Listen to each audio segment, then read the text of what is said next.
स्वागत है आप सबका सीवी क्लासेस के यूट्यूब चैनल पे। अपने भारतीय राष्ट्रीय आंदोलन के अंतर्गत आज हम जिस टॉपिक को पढ़ेंगे उसका नाम है भारत छोड़ो आंदोलन। और यह टॉपिक किसी भी एग्जाम के लिए काफ़ी ज़्यादा महत्वपूर्ण होने वाला है और हम इससे संबंधित सभी प्रश्नों को, जितने भी तरह के प्रश्न बनाए जा सकते हैं, उन सब की चर्चा करेंगे। और आशा है कि यह वीडियो देखने के बाद आप इससे बनने वाले सभी प्रश्नों को करने में सक्षम होंगे। सबसे पहले हम वीडियो लेक्चर को स्टार्ट करने से पहले भारत छोड़ो आंदोलन की पृष्ठभूमि को समझेंगे, जिससे कि हम इससे संबंधित जितने भी प्रश्न बनेंगे उनको करने में अपने आप को सहज महसूस करेंगे। तो सबसे पहले जानते हैं कि भारत छोड़ो आंदोलन का कारण क्या था। सबसे मुख्य कारण जो था वह था क्रिप्स मिशन की विफलता। जैसा कि पिछले वीडियो में हम लोगों ने क्रिप्स मिशन के बारे में पढ़ा था और देखा था किस प्रकार से इसका विरोध भारतीयों द्वारा किया गया और साथ साथ अन्य लीगों द्वारा, जैसे मुस्लिम लीग के द्वारा भी इसका विरोध किया गया और यह क्रिप्स मिशन भारत में सफल नहीं हो सका। इसके साथ साथ अगर अन्य कारणों की बात करें तो हम लोगों ने पिछले कुछ वीडियो में देखा किस प्रकार से सेकेंड वर्ल्ड वार स्टार्ट हो गया था और उसके बाद भारतीयों को विश्व युद्ध में शामिल करने हेतु किस प्रकार से अगस्त प्रस्ताव लाया गया जो कि फेल हो गया। उसके बाद फिर से क्रिप्स मिशन लाया गया जो कि भारतीयों द्वारा स्वीकार नहीं किया गया। क्यों? क्योंकि इसमें डोमिनियन स्टेट की बात की गई थी और एक पृथक पाकिस्तान की भी बात नहीं की थी। और इसके साथ साथ एक पृथक देश पाकिस्तान की भी बात इसमें नहीं की गई थी, जिसके कारण पाकिस्तान की व्यवस्था न होने के कारण मुस्लिम लीग ने भी इसका विरोध किया। और वहीं कांग्रेस द्वारा लगातार पूर्ण स्वराज की मांग पर विश्व युद्ध में शामिल होने के लिए बात कही गई। तो इस प्रकार से अगस्त प्रस्ताव भी असफल रहा और क्रिप्स मिशन भी असफल रहा। और इसी क्रिप्स मिशन की प्रतिक्रिया के रूप में महात्मा गांधी द्वारा भारत छोड़ो आंदोलन की शुरुआत की गई। इसके साथ साथ अन्य भी बहुत सारे कारण थे जिनके कारण भारतीयों को अंत में भारत छोड़ो आंदोलन शुरू करना पड़ा। जैसे कि उस समय भारतीयों में राष्ट्रवाद की भावना बढ़ती जा रही थी और वह अंत में पूर्ण स्वराज की मांग कर रहे थे। दूसरा, भारत पर जापान के आक्रमण का भी डर था, क्योंकि अगर हम भारत की बात करें तो पहले ब्रिटिश भारत के अंतर्गत म्यांमार का क्षेत्र भी आता था और इधर जापान से आक्रमण करते हुए भारत ने म्यांमार के वर्मा पर भी अधिकार कर लिया था। तो भारतीयों को लगता था कि जिस प्रकार से जापान ब्रिटिश शासित उपनिवेशों पे कब्जा कर रहा है, उस क्रम में वह भारत पर भी कब्जा कर सकता था और इसके कारण भी भारत छोड़ो आंदोलन का प्रस्ताव कांग्रेस के द्वारा पेश किया गया और इस आंदोलन की शुरुआत की गई। एक अन्य कारण महंगाई और बेरोजगारी का बढ़ना भी था, क्योंकि ब्रिटिश भारत उस समय विश्व युद्ध में शामिल था और उस कारण महंगाई बढ़ती जा रही थी और लोगों के पास रोजगार भी खत्म होते जा रहे थे, जिस कारण भी भारत छोड़ो आंदोलन शुरू हुआ। तो ये पृष्ठभूमि थी भारत छोड़ो आंदोलन से संबंधित। चलिए अब इससे बनने वाले प्रश्नों को देखेंगे और साथ ही साथ एक्सप्लेनेशन को भी देखते जाएंगे और उनसे संबंधित सभी जानकारी को प्रश्नों के साथ ही हम लोग पढ़ते जाएंगे, जिससे कि अगर इससे अलग भी प्रश्न बनाए जाएं तो आप उसको करने में सक्षम हो। अगर वीडियो पसंद आता है तो जितना हो सके दोस्तों के साथ शेयर करें और चैनल को सब्सक्राइब नहीं किया है तो सब्सक्राइब जरूर करें। बढ़ते हैं अपने प्रश्नों की तरफ। सबसे पहला प्रश्न हमारा है कि भारत छोड़ो आंदोलन की प्रतिक्रिया में प्रारंभ किया गया। किसकी प्रतिक्रिया में? तो भारत छोड़ो आंदोलन, मैंने बताया कि क्रिप्स प्रस्ताव या फिर क्रिप्स मिशन की प्रतिक्रिया के स्वरूप शुरू किया गया। क्रिप्स मिशन जब भारत से लौट रहा था तो उस समय के तत्कालीन जो क्रिप्स मिशन के अध्यक्ष थे, क्रिप्स, स्टफर्ड क्रिप्स, उन्होंने महात्मा गांधी से कहा कि गांधी जी, आप बातचीत का सारा रास्ता बंद कर रहे हैं। तो महात्मा गांधी ने उसकी प्रतिक्रिया स्वरूप कहा कि अगर आपको ये लगता है कि मैं कांग्रेस के बल पे ये सारी बातें कर रहा हूँ तो आपकी ये भूल है। गांधी वो है जो एक मुट्ठी बालू से भी, कांग्रेस से भी बड़ा संगठन खड़ा कर सकता है। तो ये कुछ घटनाक्रम है जिससे आप चीज़ों को कनेक्ट कर पाएंगे। अगला प्रश्न है, 6 जुलाई 1942 ईस्वी को वर्धा में महात्मा गांधी ने कांग्रेस की कार्यकारी समिति में अपने भारत छोड़ो आंदोलन की चर्चा की। तब उस समिति के अध्यक्ष कौन थे? तो 6 जुलाई 1942 ईस्वी को जब वर्धा प्रस्ताव पेश किया गया उस समय कांग्रेस के अध्यक्ष थे मौलाना अबुल कलाम आज़ाद। अगर बात करें मौलाना अबुल कलाम आज़ाद की तो यह 1940 ईस्वी के कांग्रेस के रामगढ़ अधिवेशन से ही कांग्रेस के अध्यक्ष थे और 1940 से 1945 ईस्वी तक कुल 6 सालों तक यह कांग्रेस के अध्यक्ष के पद पे रहेंगे। तो इस तरह से भी प्रश्न पूछा जाता है कि सबसे लंबे समय तक कांग्रेस के अध्यक्ष कौन रहे हैं, तो वो थे मौलाना अबुल कलाम आज़ाद, कुल 6 वर्षों तक। अगला प्रश्न है 14 जुलाई 1942 ईस्वी को कांग्रेस कार्य समिति द्वारा भारत छोड़ो आंदोलन का प्रस्ताव कहां पारित किया गया था? तो 14 जुलाई 1942 ईस्वी को कांग्रेस कार्य समिति के द्वारा भारत छोड़ो आंदोलन का प्रस्ताव वर्धा में पेश किया गया था या फिर पारित किया गया था। और इसके अध्यक्ष कौन थे? इसके अध्यक्ष थे अबुल कलाम आज़ाद। अगला प्रश्न है भारत छोड़ो प्रस्ताव का आलेखन किसने बनाया था? तो भारत छोड़ो प्रस्ताव का आलेखन महात्मा गांधी ने स्वयं बनाया था और इसमें उन्होंने जवाहरलाल नेहरू और अबुल कलाम आज़ाद का सहयोग भी लिया था। तो इस चीज़ को भी आप लोग ध्यान रखेंगे। अगला प्रश्न है भारत के बालू से मैं एक आंदोलन उत्पन्न करूंगा जो कांग्रेस से भी बड़ा होगा। यह कथन किसका है? तो इसके बारे में मैंने बताया कि यह कथन महात्मा गांधी ने स्टैफोर्ड क्रिप्स के इस बात पे कहा था कि उन्होंने कहा था कि गांधी जी आप बातचीत का पूरा रास्ता बंद कर रहे हैं। तो इस पर उन्होंने यह प्रतिक्रिया दी थी और कहा था कि मैं बालू से एक आंदोलन उत्पन्न करूंगा जो कांग्रेस से भी बड़ा होगा। तो इस स्टेटमेंट को आप लोग ध्यान रखेंगे। स्टेटमेंट वाले प्रश्न जितने भी होते हैं वो काफ़ी ज़्यादा इंपॉर्टेंट होते हैं और डायरेक्टली एग्जाम में पूछ लिए जाते हैं। अगला प्रश्न है वर्ष 1942 ईस्वी में कांग्रेस के बंबई अधिवेशन में जिसके द्वारा भारत छोड़ो प्रस्ताव प्रस्तावित किया गया था वह व्यक्ति कौन थे? तो जब वर्ष 1942 ईस्वी में कांग्रेस के बंबई अधिवेशन हुआ उसमें भारत छोड़ो आंदोलन का प्रस्ताव जवाहरलाल नेहरू के द्वारा पेश किया गया और इसका समर्थन या फिर इसकी अनुशंसा किसने की? तो वे व्यक्ति थे वल्लभ भाई पटेल। तो इनका नाम भी आप लोग ध्यान रखेंगे, महत्वपूर्ण है। अगला प्रश्न है किसने 1942 ईस्वी में भारत छोड़ो प्रस्ताव का समर्थन या फिर अनुशंसा किया था? तो इसकी अनुशंसा या फिर इसका समर्थन सरदार वल्लभ भाई पटेल ने किया था। अगला प्रश्न है जब भारतीय राष्ट्रीय कांग्रेस ने भारत छोड़ो आंदोलन प्रस्ताव पारित किया तब कांग्रेस के अध्यक्ष कौन थे? तो उस समय भी कांग्रेस के अध्यक्ष अबुल कलाम आज़ाद थे। अबुल कलाम आज़ाद कुल 1940 ईस्वी से लेके 1945 ईस्वी तक कुल 6 वर्षों तक कांग्रेस के अध्यक्ष के पद पे रहेंगे। तो इसको भी ध्यान रखेंगे। अगला प्रश्न है भारतीय राष्ट्रीय कांग्रेस का लगातार 6 वर्षों तक अध्यक्ष कौन था? तो वह व्यक्ति थे अबुल कलाम आज़ाद जो कि लगातार 6 वर्षों तक कांग्रेस के अध्यक्ष के पद पे थे। अगला प्रश्न है भारत छोड़ो का नारा किसने दिया था? तो भारत छोड़ो का नारा यूसुफ मेहर अली के द्वारा दिया गया और यह नारा भारत छोड़ो आंदोलन के अंतर्गत दिया गया और इसी दौरान गांधी जी के द्वारा भी एक नारा दिया गया, वह था करो या मरो का नारा। और यह नारा किसने दिया था? यह महात्मा गांधी के द्वारा दिया गया। और भारत छोड़ो आंदोलन का नारा किसने दिया था? यूसुफ मेहर अली ने। अगला प्रश्न है भारत छोड़ो आंदोलन के समय भारत का प्रधान सेनापति कौन था? तो जब भारत छोड़ो आंदोलन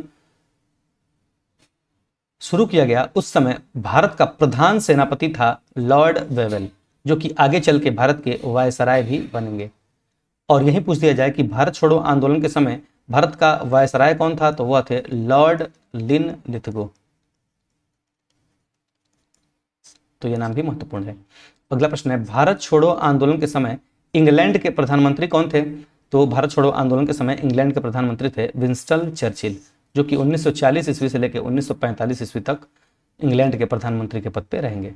अगला प्रश्न है भारत छोड़ो आंदोलन का प्रस्ताव बंबई के किस मैदान में पारित किया गया था? तो भारत छोड़ो आंदोलन का प्रस्ताव बंबई में ग्वालिया टैंक मैदान में पेश किया गया था। और अगर डेट की बात की जाए तो यह 8 अगस्त 1942 ईस्वी को पारित किया गया और उसके अगले दिन ही 9 अगस्त 1942 ईस्वी को भारत छोड़ो आंदोलन प्रारंभ हो गया। और अगस्त में शुरू होने के कारण ही कभी कभी भारत छोड़ो आंदोलन को अगस्त क्रांति के नाम से भी जाना जाता है। तो इस चीज़ को भी आप लोग ध्यान रखेंगे, अगस्त क्रांति के नाम से भारत छोड़ो आंदोलन को जाना जाता है। इसका प्रारंभ कब हुआ था? 9 अगस्त 1942।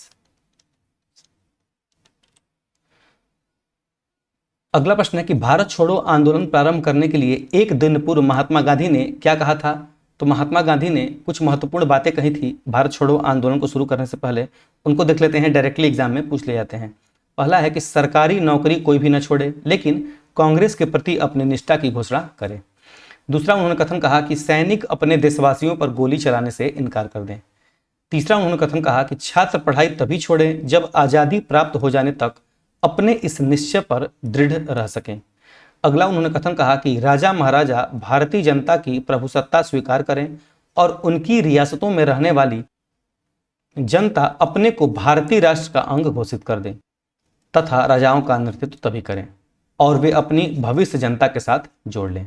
तो ये कथन महात्मा गांधी ने भारत छोड़ो आंदोलन शुरू करने से पहले लोगों से कहा था। अगला प्रश्न है, भारत छोड़ो आंदोलन कब प्रारंभ हुआ था? तो भारत छोड़ो आंदोलन जैसा कि मैंने बताया 9 अगस्त 1942 ईस्वी को शुरू किया गया था। 7 अगस्त 1942 ईस्वी को वर्धा प्रस्ताव पेश किया गया। उसके बाद 8 अगस्त 1942 ईस्वी को वर्धा प्रस्ताव जो कि भारत छोड़ो आंदोलन संबंधित था उसको पारित कर दिया गया, उसमें कुछ संशोधन के साथ। फिर 9 अगस्त 1942 ईस्वी को भारत छोड़ो आंदोलन की शुरुआत की गई। तो ये तीनों डेट्स इंपॉर्टेंट हैं, इसको ध्यान रखेंगे। अगला प्रश्न है, करो या मरो का नारा किसने दिया था? तो करो या मरो का नारा दिया था महात्मा गांधी ने। और वहीं पूछा जाए भारत छोड़ो का नारा किसने दिया था? तो यूसुफ मेहर अली ने दिया था भारत छोड़ो आंदोलन का नारा, भारत छोड़ो। अगला प्रश्न है, गांधी जी का करो या मरो का आह्वान नारा किससे संबंधित था? तो गांधी जी का करो या मरो का आह्वान या फिर नारा भारत छोड़ो आंदोलन से संबंधित था। अगला प्रश्न है, यह कथन कि हम भारत को या तो आज़ाद करेंगे या आज़ादी के प्रयास में दिवंगत होंगे, यह किससे जुड़ा है? तो यह कथन भारत छोड़ो आंदोलन से जुड़ा हुआ है। महात्मा गांधी ने कहा था करो या फिर मरो, अर्थात या तो हम भारत को आज़ाद कराएंगे या फिर आज़ादी की लड़ाई में अपने प्राण गंवा देंगे। कई बार लोग इसका गलत मतलब निकालते हैं और करो या मरो के नारे को लोग कहते हैं कि यह गांधी जी की अहिंसा नीति के विरुद्ध था, लेकिन गांधी जी ने हिंसा करने की बात नहीं कही थी। उन्होंने कहा था कि या तो हम आज़ादी को प्राप्त कर लेंगे या फिर अहिंसात्मक तरीके से ही आज़ादी प्राप्त करने के क्रम में ही अपने प्राण गंवा देंगे। अगला प्रश्न है, हम या तो स्वतंत्र भारत लेंगे या इसके प्रयास में मर जाएंगे, यह नारा किसने दिया था? तो यह महात्मा गांधी ने दिया था। और महात्मा गांधी ने भारत छोड़ो आंदोलन के दौरान ही यह कहा था कि आज़ादी से कम हमें कुछ भी मंजूर नहीं है। तो ये बात भी आप लोग ध्यान रखेंगे। अगला प्रश्न है, किसने कहा था कि आज़ादी हमारी पहुंच में है और हमें इसे कसकर पकड़ लेना है? तो यह कथन भी महात्मा गांधी के द्वारा कहा गया। अगला प्रश्न है, भारत छोड़ो आंदोलन के नेताओं को गिरफ्तार करने के लिए ब्रिटिश शासन द्वारा चलाया गया ऑपरेशन क्या था? तो भारत छोड़ो आंदोलन के दौरान ब्रिटिश शासन के द्वारा भारतीय नेताओं को गिरफ्तार करने के लिए ऑपरेशन का नाम था ऑपरेशन 0 आवर। जैसा कि मैंने बताया कि भारत छोड़ो आंदोलन 9 अगस्त 1942 ईस्वी को शुरू किया गया और जैसे ही यह आंदोलन शुरू किया गया उसके तुरंत बाद ही ऑपरेशन 0 आवर के तहत सभी प्रमुख नेताओं को गिरफ्तार कर लिया गया और फिर इसका संचालन जो था वह अन्य युवा नेताओं या फिर अन्य अधीनस्थ नेताओं के द्वारा किया गया और यह आंदोलन खुद से स्टार्ट हुआ, अर्थात इसको कई बार स्वतः स्फूर्त आंदोलन भी कहा जाता है। अर्थात इसमें किसी ने कहा नहीं कि आपको आंदोलन को इस तरह से ले जाना है या फिर इसकी दिशा यह होगी। लोग जहां भी थे वहां से ही इस आंदोलन का समर्थन कर रहे थे और अपने ढंग से इस आंदोलन को आगे बढ़ा रहे थे। अगला प्रश्न है, भारत छोड़ो आंदोलन के संदर्भ में महात्मा गांधी को कहां बंदी बनाया गया था? तो जब भारत छोड़ो आंदोलन 9 अगस्त 1942 ईस्वी को स्टार्ट हुआ तो मैंने बताया कि किस प्रकार से सभी प्रमुख नेताओं को गिरफ्तार किया गया और उसी दौरान महात्मा गांधी को मुंबई में गिरफ्तार कर लिया गया और उनको गिरफ्तार करके पूना के आगा खां पैलेस में रखा गया। तो इसको भी ध्यान रखेंगे। उनके साथ साथ महात्मा गांधी के साथ वहां पे सरोजनी नायडू को भी रखा गया। अगला प्रश्न है, भारत छोड़ो प्रस्ताव पारित होने के बाद गांधी जी को कहां पर कैद किया गया? तो गांधी जी को पूना के आगा खां पैलेस में कैद कर लिया गया। तो इसको भी ध्यान रखेंगे और उनके साथ साथ यहाँ पे सरोजनी नायडू को भी रखा गया। अगला प्रश्न है, किसे भारत छोड़ो आंदोलन के दौरान गिरफ्तार करके अहमदनगर किले में रखा गया? तो महात्मा गांधी और सरोजनी नायडू को तो आगा खां पैलेस में रखा गया, लेकिन अन्य जो नेता थे उनको महाराष्ट्र के अहमदनगर किले में रखा गया था। जैसे कि जवाहरलाल नेहरू को, पट्टाभी सीतारामैया को, गोविंद वल्लभ पंत आदि नेताओं को महाराष्ट्र के अहमदनगर किले में रखा गया। अगला प्रश्न है, डॉक्टर राजेंद्र प्रसाद को 9 अगस्त 1942 ईस्वी को गिरफ्तार करके कहां भेजा गया था? तो क्योंकि 9 अगस्त 1942 ईस्वी को भारत छोड़ो आंदोलन शुरू हुआ और भारत में जो लोग जहाँ पे थे वहीं से इस आंदोलन को समर्थन दे रहे थे। तो क्योंकि राजेंद्र प्रसाद उस समय मुंबई में नहीं थे, वह पटना में थे, तो वहीं पटना में उनको गिरफ्तार करके बांकीपुर जेल में रखा गया। अगला प्रश्न है 1942 ईस्वी के भारत छोड़ो आंदोलन के संदर्भ में सत्य कथन कौन कौन से हैं, उनको देख लेते हैं। सबसे पहला है कि यह एक स्वतः स्फूर्त आंदोलन था। तो मैंने बताया कि लोगों ने जहां भी थे, तो मैंने बताया कि लोग जहां भी थे वहीं से इस आंदोलन का समर्थन कर रहे थे और अपने ढंग से इसको आगे बढ़ा रहे थे। तो यह स्वतः स्फूर्त, खुद से उत्पन्न हुआ आंदोलन था। दूसरा है कि आंदोलन की घोषणा के बाद कांग्रेस को एक गैर कानूनी संस्था घोषित कर दिया गया। तो मैंने बताया कि जब भी ऐसा कुछ होता था तो अंग्रेज सबसे पहले कांग्रेस को एक गैर कानूनी संस्था घोषित करते थे और उसके नेताओं को गिरफ्तार कर लेते थे। यही उनकी प्रक्रिया थी आंदोलन को दबाने की। अगला प्रश्न है ऑपरेशन रूबिकॉन वह कुछ शब्द था जिसे भारत में ब्रिटिश सरकार द्वारा किस संदर्भ में प्रयोग लाया जाना था। तो ऑपरेशन रूबिकॉन जो था वह ब्रिटिशर्स का एक कोड वर्ड था, जिसको कि भारत छोड़ो आंदोलन 1942 ईस्वी के दौरान जेल में गांधी जी के आमरण अनशन के दौरान मृत्यु के बाद इस शब्द का प्रयोग किया जाना था। जैसा कि जेल में जाने के बाद महात्मा गांधी ने 21 दिन का उपवास का घोषणा किया और उसके दौरान ब्रिटिशर्सों ने सोचा कि अगर गांधी जी की मृत्यु हो जाती है तो कोड वर्ड में वह ऑपरेशन रूबिकॉन का प्रयोग करेंगे। अगला प्रश्न है किन पार्टियों ने भारत छोड़ो आंदोलन का समर्थन नहीं किया था। तो भारत में उस समय कुछ पार्टियां थी जिन्होंने भारत छोड़ो आंदोलन प्रस्ताव का समर्थन नहीं किया था, जिनमें पहली थी हिंदू महासभा, दूसरी थी कम्युनिस्ट पार्टी ऑफ इंडिया, तीसरी थी यूनियनिस्ट पार्टी ऑफ पंजाब तथा चौथी थी मुस्लिम लीग। इन्होंने भारत छोड़ो आंदोलन का समर्थन नहीं किया, यह ब्रिटिशों के भक्त बने रहे।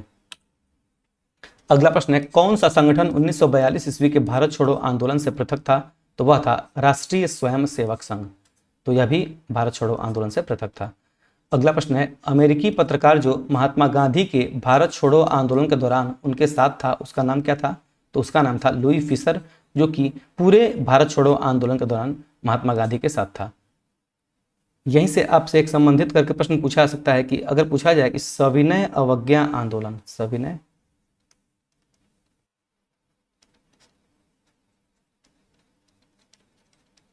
इस दौरान महात्मा गांधी के साथ कौन सा पत्रकार था। तो उसका नाम था H.W. नेविंसन। इसको भी आप लोग ध्यान रखेंगे, पूछा जा सकता है। चीज़ों को ऐसे कनेक्ट करके पढ़ेंगे तो आप ज़्यादा दिन तक उसको याद रख पाएंगे और एग्जाम में अच्छा परफॉर्मेंस कर पाएंगे। अगला प्रश्न है महात्मा गांधी का जीवनीकार लुई फिशर किस आंदोलन से संबंधित थे। तो महात्मा गांधी के जीवनीकार लुई फिशर भारत छोड़ो आंदोलन से संबंधित थे। लुई फिशर ने महात्मा गांधी की जीवनी भी लिखी है, तो इसको भी ध्यान रखेंगे। अगला प्रश्न है किसने महात्मा गांधी को गेहूं की भूमि और टैगोर को गुलाब का उद्यान कहा था। तो वह व्यक्ति लुई फिशर ही थे जिन्होंने अपनी जीवनी में महात्मा गांधी को गेहूं की भूमि और टैगोर को गुलाब का उद्यान नामक संज्ञा से सुशोभित किया है और या फिर इससे तुलना की है।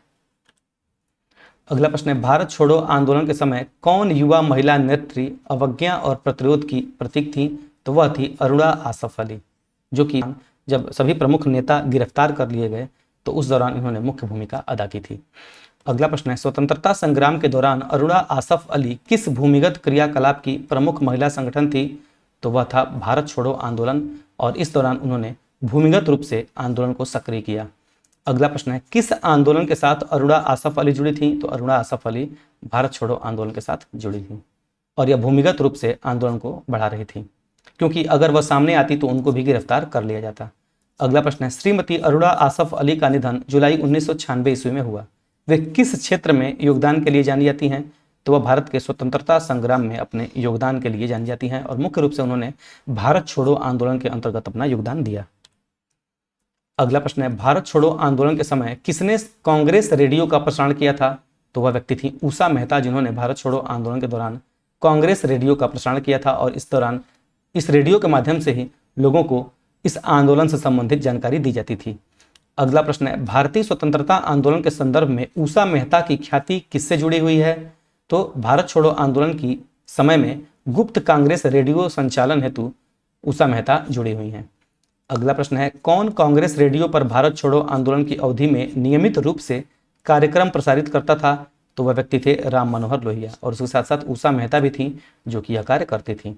तो ये सारे नाम महत्वपूर्ण है, एग्जाम में डायरेक्टली पूछे जाते हैं। अगला प्रश्न है, राष्ट्रवादियों ने बंबई के निकट पहली बार गुप्त ट्रांसमीटर का उपयोग कब किया था? तो राष्ट्रवादियों के द्वारा भारत छोड़ो आंदोलन के दौरान ही सबसे पहले बंबई के निकट सबसे पहली बार गुप्त ट्रांसमीटर का प्रयोग किया गया था। तो यह भी महत्वपूर्ण है। अगला प्रश्न है, भारत छोड़ो आंदोलन से उत्पन्न दंगे से कौन सा राज्य क्षेत्र सबसे अधिक प्रभावित रहा था? तो भारत छोड़ो आंदोलन के दौरान बिहार और उत्तर प्रदेश, जिसको कि उस समय संयुक्त प्रांत के नाम से जाना जाता था, वह सबसे ज्यादा प्रभावित राज्य थे या फिर प्रांत थे। अगला प्रश्न है, महात्मा गांधी तथा उनके सहयोगियों की 1942 ईस्वी में हुई धरपकड़ से बिहार में बहुत दंगे हुए। इसमें रेल सेवा पूर्ण रूप से ठप हो गई। उसमें अधिकतम प्रभावित जिला कौन था? तो उस दौरान अर्थात भारत छोड़ो आंदोलन के दौरान बिहार का सबसे प्रभावित जिला था बिहार का मुंगेर जिला। इंपॉर्टेंट है, ध्यान रखेंगे।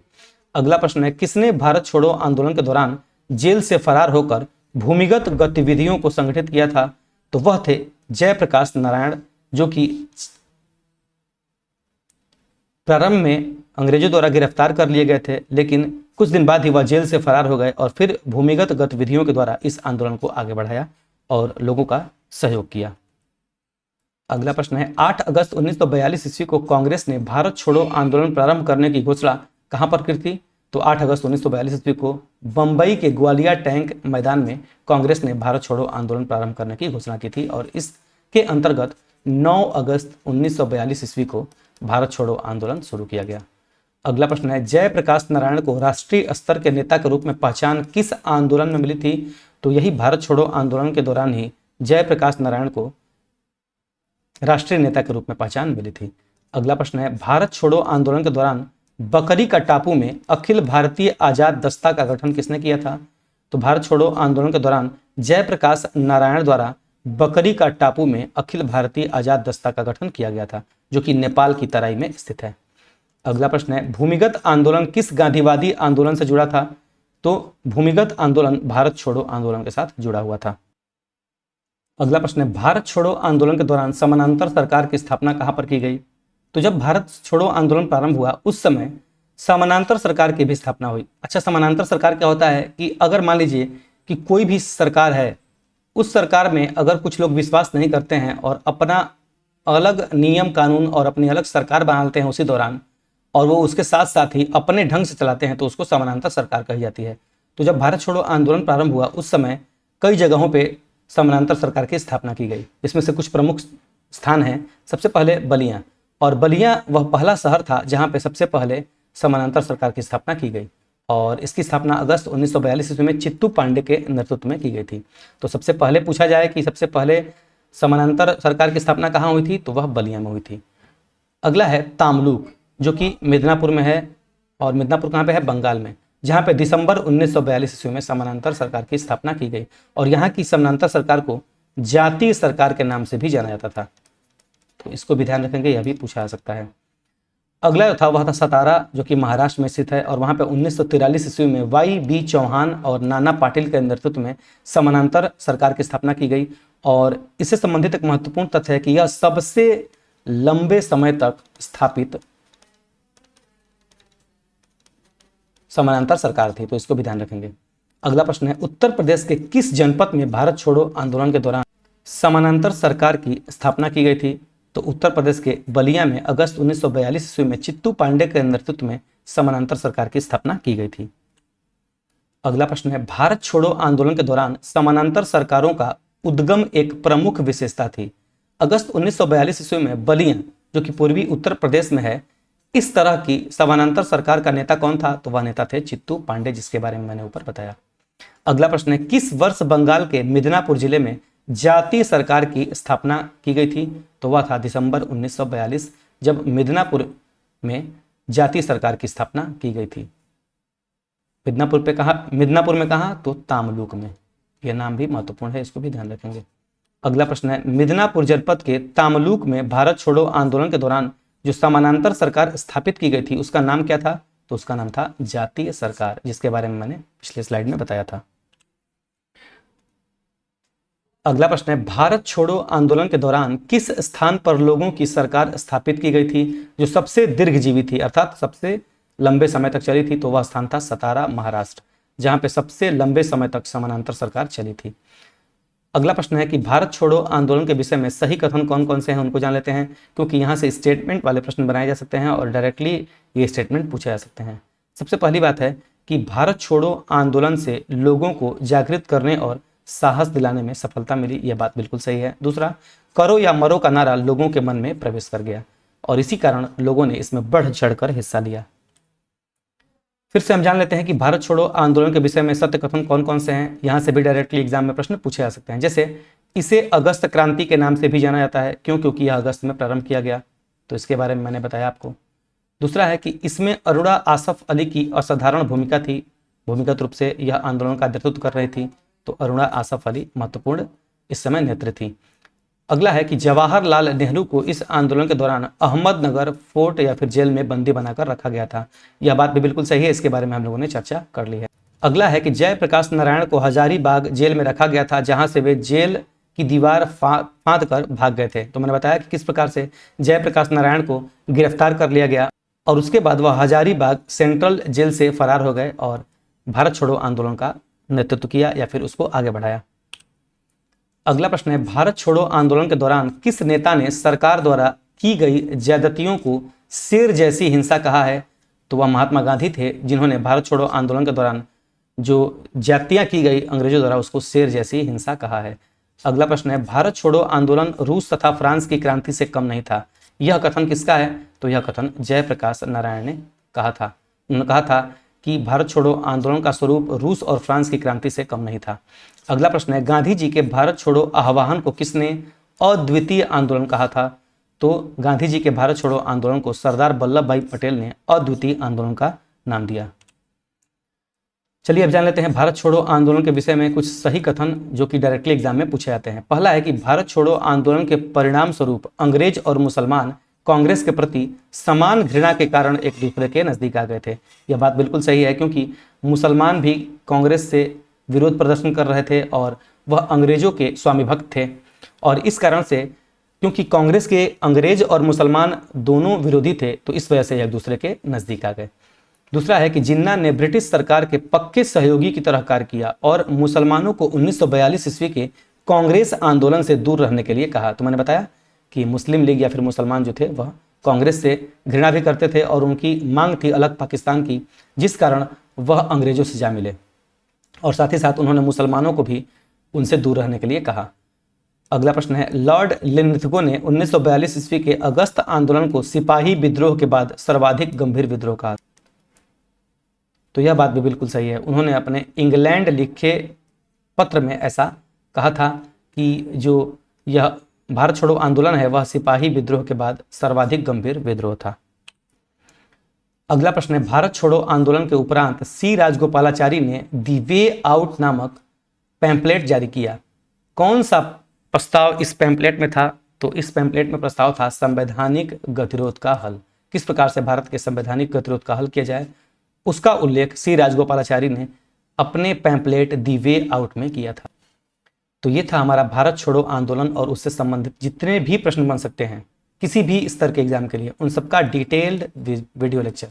आशा है कि आपको ये वीडियो पसंद आया होगा। अगर वीडियो पसंद आता है तो जितना हो सके इस वीडियो को शेयर करें और चैनल को सब्सक्राइब नहीं किया है तो सब्सक्राइब जरूर करें।